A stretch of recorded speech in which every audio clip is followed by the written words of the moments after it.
માણસ નથી, હું કોઈ પરિવારની નથી. હું એવી છું જગ્યા જ્યાં લોકોએ પોતાના ભવિષ્યના સપના સાકાર કર્યા છે. હવે ઓળખી મને? હું કોણ? હું તમારી ઉખલોડની શાળા 125 વર્ષથી અહીંયા આ બધા લોકોની સાક્ષી બનીને ઊભી છું. અહીંથી મેં પહેલી વાર જ્ઞાન, સમજણ અને સંસ્કાર મેળવ્યા. મને આ ઉખલોડ પેસેન્ટર શાળામાંથી શીખવા મળ્યું કે મિત્રતા કરવા કોઈ ધનની જરૂર નથી હોતી. મારું નામ, મારું ધર્મ, મારી જાતિ કદાચ અલગ હશે, પણ મારી શાળા તો ઉખલોડ પેસેન્ટર શાળા જ છે. મારા રૂડા અને રડિયામણા આંગણીએ કોઈ ધર્મ કે જાતિ પૂછાતી નથી. મારા માટે તો આ બધા બાળકો મારા જ છે. આ મારી ઉખલોડ શાળાએ મને અક્ષર જ્ઞાન જ નહીં પરંતુ મૂલ્યલક્ષી શિક્ષણ, સ્વચ્છતાનો પાઠ, ભાઈચારાની ભાવના મને અહીંથી જ મળી છે.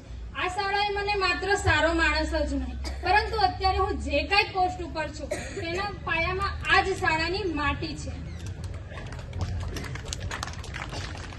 મને ગર્વ છે મારા બાળકો પર. આજે આ મારા ભૂતપૂર્વ વિદ્યાર્થીઓને આ પોસ્ટ પર જોઈને મારી છાતી ગદગદ થઈ ગઈ.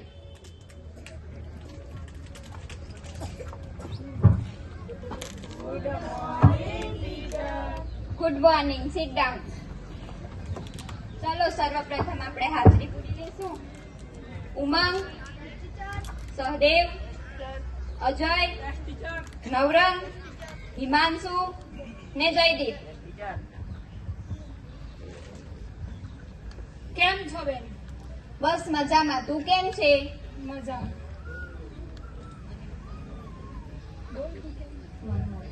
મને ઓળખી બેન?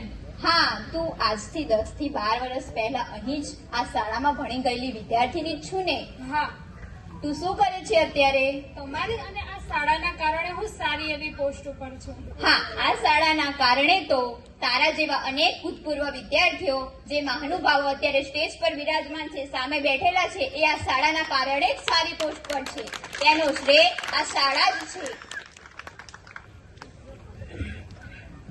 બેન, હા બેટા, બોલ. તું શું કહેવા માંગે છે?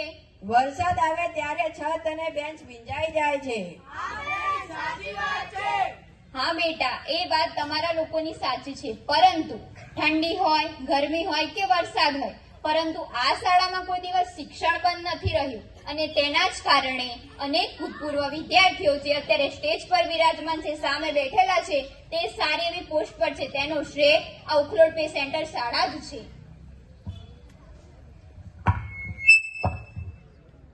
આ બધું સહન કરીને હવે હું થાકી ગઈ છું. આ દિવાલોને એનો ભાર લાગે છે.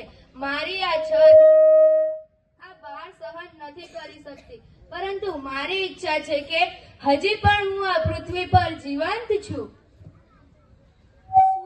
શું હું પણ મોટો બનીને મારા સપના પૂરા કરી શકી? જે આ અધિકારીઓ સ્ટેજ ઉપર છે, શું હું પણ અધિકારી બની શકી? શું મને ઉડવા માટે પાંખ મળશે? શું મારા ભવિષ્યનું સપનું પૂરું થશે? હા બેટા, જો તું સપના જોવાનું બંધ ન કર અને આ બેઠેલો સમાજ મને બચાવવાનું શરૂ કરે.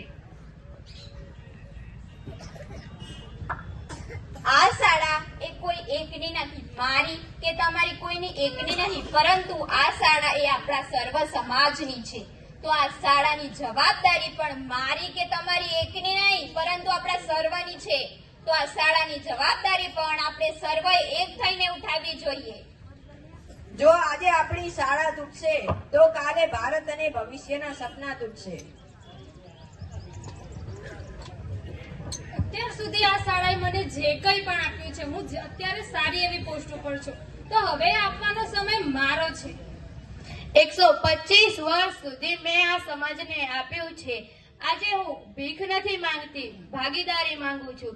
જો એક દિવાલ મજબૂત કરશો તો પેઢી ઘડાશે.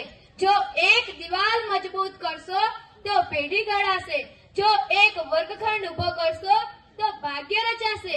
જો એક વર્ગખંડ ઉભો કરશો તો ભાગ્ય રચાશે. આવો આવો આવો મને ફરી એકવાર ઊભી કરવા મારો હાથ પકડી લો.